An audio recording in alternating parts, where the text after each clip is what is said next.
हम चाहते हैं आने वाला जो भी प्रधानमंत्री हो वो हमारे एससी समाज का हो। कांग्रेस से ही अपील करते हैं? कांग्रेस से हम अपील करते हैं। कांग्रेस बड़ी बढ़ चढ़ के बता रही है कि हमने दलित अपनी पार्टी का राष्ट्रीय अध्यक्ष बना दिया। हाँ हाँ बिल्कुल बनाए हैं, वहाँ राष्ट्रीय अध्यक्ष भी बनाए हैं और पिछले दिनों पंजाब में मुख्यमंत्री भी बनाए हैं। यूपी में हमारे अध्यक्ष जी प्रदेश अध्यक्ष भी बनाए हैं। ऐसा नहीं है कि मान सम्मान किसी को नहीं दे, सबको कांग्रेस सरकार मान सम्मान दे रही है। तो अब पुरानी कांग्रेस नहीं रही है? नहीं, जो भी पुरानी और नई अब मिला के बढ़िया इसमें काम होंगे आने वाले समय भी, पहले भी हुए अब भी होंगे। जाति जनगणना होनी चाहिए।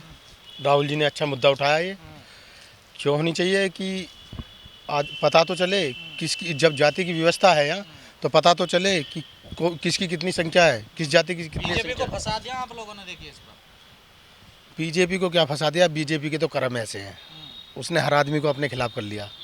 अब कोई जादू चलने वाला मोदी जी नहीं। कह रहे हैं कोई जाति उती नहीं होती, गरीबी से बड़ी कोई जाति नहीं है। देखिए सब बकवास है। अगर ऐसा है तो किसी प्रदेश में इन्होंने किसी दलित को बना रखा है अध्यक्ष? यानी कि छलने का काम, ये तो बाजीगर लोग हैं, डुमरू बजाने का काम करते हैं। अब तक दलित समाज के लोगों को सबसे ज़्यादा अगर किसी ने ठगा है तो वो कांग्रेसियों ने तो ठगा है। इनका तो आपस में जो है एक लीज पे एक दूसरे ने सरकार ले रखी है। राहुल गांधी 5 साल की पूरी सरकार चलवाने के बाद में रोड पे निकलते हैं और रोड पे निकलने के बाद में अब ये कहते हैं कि हम ये कर देंगे। इनका तो आपस में कॉम्पैक्ट है। एक बार ये और एक संविधान, ये क्या बचाएंगे संविधान? अपनी सरकार में कम से कम 73 बार इन्होंने संशोधन करा और उसके बाद कह रहे कि हम संविधान में क्या जरूरत पड़ी, अच्छे संशोधन क्यों नहीं करे आपने? एक दो चीज़ों को छोड़ करके सब अपनी सुविधा के अनुसार संशोधन कर रहे हैं। आज दलितों के उत्थान के लिए इन्होंने कोई भी किसी भी तरह से कोई सरकार लड़ना नहीं चाहती। अब ये राष्ट्रपति तो बना दिया, बहुत बड़ा पद है, महामहिम है, लेकिन बताइए संसद का उद्घाटन हुआ, राष्ट्रपति को नहीं बुलाया।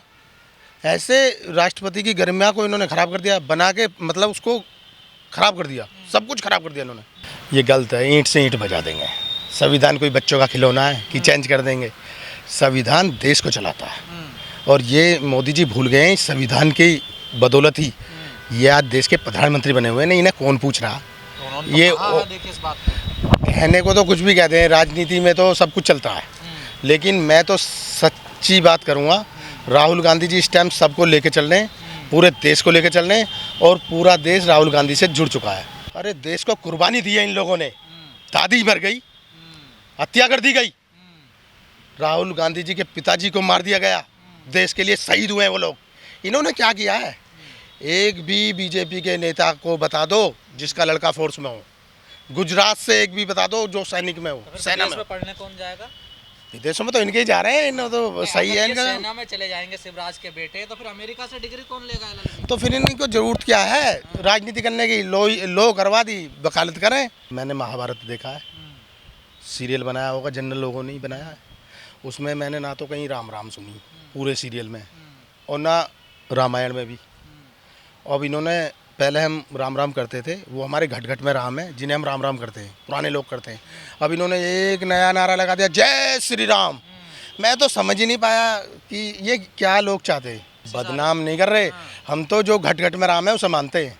कांग्रेस को कोई दिक्कत नहीं है, खुद वो सनातन धर्म के, सनातन को नहीं बता रहे, इनकी विचारधारा को बता रहे।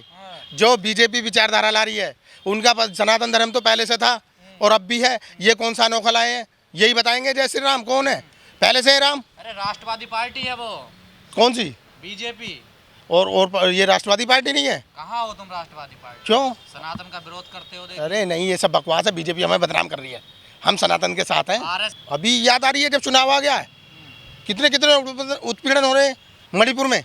क्या हो रहा है वहाँ? जातिवाद का ही तो है सारा सिस्टम। और तुम्हारा ये उत्तराखंड में क्या हो रहा है? रातों रात लोग बाग दुकान खाली छोड़ की सरकार है ना, देखिए। हाँ, तो बीजेपी की सरकार है, वो अपना काम कर रहे हैं ना, इसीलिए तो हम देश को बचाना चाहते हैं, कांग्रेस को लाना चाहते हैं। हिंदू, पता नहीं हिंदू कौन है। अभी मैं किसी से पूछने लगूँ भैया तुम कौन हो, तो क्या कहेगा मैं तो त्यागी हूँ। किसी से पूछूँ भैया तुम कौन हो, मैं गुर्जर हूँ। और गुर्जरों में भी हूँ, मैं भाटी हूँ। तो मेरी तो समझ में नहीं आया, कोई क्या मैं जाट हूँ, कोई ये नहीं कहता मैं हिंदू हूँ। जब उनसे पूछने जाओ भैया कौन हो, अरे मैं तो त्यागी जी हूँ। तो बड़ी कसमकस है। हम तो इंडिया देखना चाहते हैं। भारतवर्ष जब आप आता है, भारतवर्ष अन्य जातियों का एक समूह है, लेकिन जो इंडिया है, सर कांग्रेस कह रही है कि हम देश भर में जातीय जनगणना कराएंगे, हमें पहले वोट दो फिर बाद में हम जातीय जनगणना कराएंगे। इसी मुद्दे को लेकर देश भर में राहुल गांधी और प्रियंका गांधी जहां जहां चुनाव है वो इस मुद्दे को उठा रहे हैं। क्या कहना है इस पर आपका? जो राहुल गांधी जी ने अपना मुद्दा उठाया, बहुत बढ़िया मुद्दा उठाया है। और जैसे भी हमारी सरकार आएगी हम जाति जनगणना कराएंगे। कह रहे हैं पहले वोट दो हमें। नहीं नहीं, ऐसा तो नहीं है कि हमारे राहुल गांधी जी जो कह रहे हैं कि पहले वोट दो, ऐसा नहीं है। वोट के जैसे वोट मिलेगी सरकार बनेगी हम अपना। अभी कई राज्यों में सरकार ही आपकी है, तब तो ऐलान नहीं किया आप लोगों नहीं नहीं, अब हमने ऐलान किया है, शुरू कर देंगे हम जाति जनगणना। ने। क्या लगता है कांग्रेस जो है क्या बहुजनों का उत्थान कर पाएगी या वही नीति रहेंगी जो बीजेपी की रही है बहुजनों के प्रति? नहीं नहीं, बहुजनों का उद्धार पहले भी करा है और अभी आगे आने वाले समय भी बहुजनों का उद्धार करेगी। 2011 में जो जनगणना हुई उसके आंकड़े तो ये पब्लिश नहीं कर पाई कांग्रेस, तो कैसे विश्वास करेगी जनता, खासकर बहुजन? नहीं नहीं, बहुजन का पहले से भी कांग्रेस ने मदद की है और उद्धार पहले भी क्या है और अब भी उद्धार मैं करेगी। कह तो रहा हूँ ना सर, जो जातीय जनगणना की बात प्रियंका आज मन से कर रही हैं, राहुल गांधी मन से कर रहे हैं, जो उनको आज याद आ रही है जातीय जनगणना। 2011 में मनमोहन जी की सरकार थी, जातीय जनगणना हुई, उसके आंकड़े पब्लिश क्यों नहीं हुए अभी तक? नहीं, ये बड़ा लंबा प्रोसेसर होता है जाति जनगणना का भी, ये नहीं कि 1-2-4 दिन के अंदर ही हो जाता है, ये भी समय लगता है इसमें। राहुल गांधी कह रहे हैं कि मीडिया में पिछड़े नहीं है, इनकी हिस्सेदारी नहीं है, तो क्या पिछड़े अब याद आ रहे हैं? पिछड़ों के सहारे ही सरकार बनाएंगे 2024 में? नहीं नहीं, ये तो सबके साथ मिलके सरकार बनेगी, पिछड़ों के और अगड़ों के और सबके साथ ही सरकार मिलकर बनाई जाएगी। बीजेपी से क्या दिक्कत है? बीजेपी से जो भी हमारे अधूरे जो सपने थे वो बीजेपी पूरे नहीं कर पा रही है। कहाँ सबका साथ, सबका विकास, सबका विश्वास नहीं देखिए। आप गली गली शहर शहर जाइए, ये खाली सारी बातें हवाई में हो रही है। वैसे कहाँ हवा में हो रही है? मोदी जी का पूरी दुनिया में डंका बज रहा, देखिए। कहाँ बज रहा डंका? कहीं नहीं बज रहा डंका। क्यों मीडिया नहीं देखते आप? नहीं, मीडिया से क्या मतलब है? मीडिया तो पहले जैसे कांग्रेस के साथ थी, आज बीजेपी के साथ है। पहले कांग्रेस के साथ थी मीडिया। हाँ, पहले कांग्रेस के साथ थे, पहले कांग्रेस के जितने भी विकास कार्य थे कराती थी, अब बिना विकास कार्य हुए मीडिया दिखाती है। दलितों के लिए बेहतर क्या है, कांग्रेस या बीजेपी? कांग्रेस। बीजेपी तो हो ही नहीं सकती।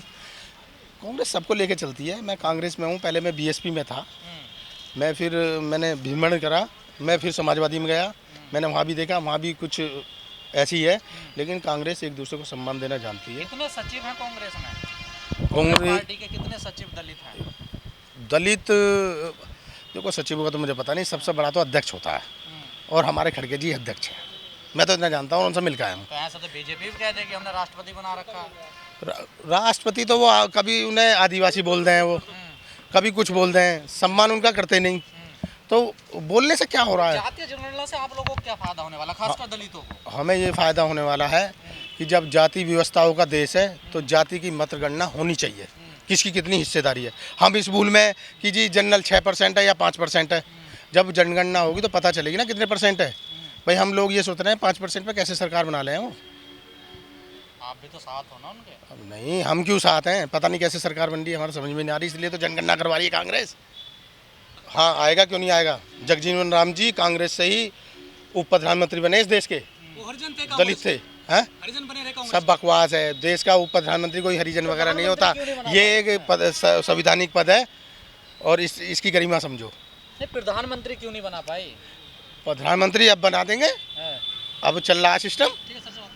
नहीं, मैं तो पहले हमारे जो मित्र खड़े हुए थे यहाँ, सुनील कुमार जी, उन्होंने कहा कि कांग्रेस जनगणना की पक्षधर है और 1891 में पहली बार जनगणना की बात हुई।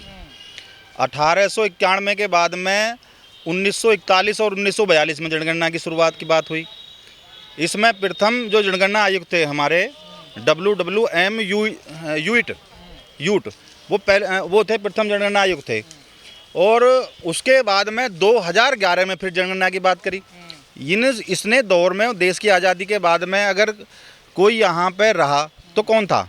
कांग्रेस का शासन था। हमारे मित्र कह रहे थे कि हम कांग्रेस अब शुरुआत कर रहे हैं जनगणना के पक्षकर बनने। इन्होंने तो जनगणना को कभी होने ही नहीं दिया, सही मायने में सही बोझो तो। हमेशा तुम्हारे हाथ में सब कुछ रहा, आपने जनगणना जब नहीं कराई। सिर्फ इन्होंने जनगणना को दिखाया कि हमने कराई है, अगर कराई है तो कभी उसे सार्वजनिक नहीं करा। तो ये कैसी चीज़ है कि तो आप कह रहे हैं ना पहले हमें प्रधानमंत्री बनाओ, 5 राज्यों में हमें जिताओ, तब कराएंगे ना हम। नहीं, ये तो मोदी जी भी कहते थे कि पहले क्या मुझे 5 साल के लिए प्रधानमंत्री बनाओ और 5 साल बाद मैं सारी चीज़ें भी बदल दूंगा? बीजेपी कांग्रेस में कोई अंतर नहीं। दोनों एक है, एक सांप नाथ है, एक नागनाथ है, दोनों एक दूसरे के हम शकल हैं, इनमें कोई अंतर थोड़ा ही ना। 1851 में पहली बार जनगणना की बात शुरुआत हुई, मैंने प्रथम दोहरा रहा हूँ। दूसरी बात 1942 में हुई, फिर 41 में हुई। WWMU थे जो प्रथम जो है वो थे इनके जनगणना आयुक्त बनाए गए थे, और फिर 2011 में बात हुई। 2011 के बाद कभी कांग्रेस ने आज तक अंग्रेजों के बाद में इनकी सरकार के बाद कभी इन्होंने जिक्र ही नहीं करा जनगणना का। ये तो जब चुनाव से पहले और चुनाव के बाद में जो है ना, ये तो पहले से जिगुपा होता है। जो पावर में सत्ता में होता होने की उसमें संभावनाएं बड़ी होती हैं ना, बहुत ज़्यादा, और जो मजबूत स्थिति में होता उसको हमेशा डेमोलाइज करने के लिए उसे बी टीम ही बताया जाता।